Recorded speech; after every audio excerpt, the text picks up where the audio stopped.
ating chicken fillet. Ayan o. Nilagay ko lang sa harina, tubig, tsaka cornstarch. Tapos may minarinate ko itong manok sa Knorr seasoning. Tapos, lagyan ko na siya ng paminta. Ayan, hindi ko nalagay sa bawang. Ngayon, ito yung sauce niya.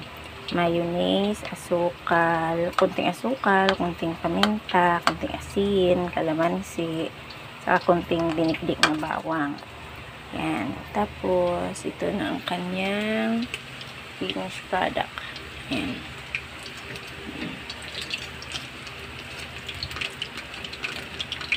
Ayan natin.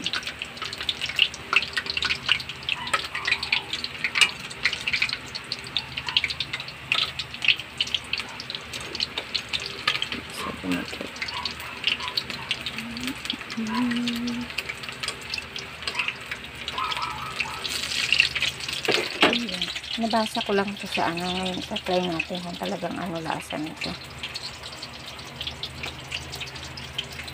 kung masarap. Ayan.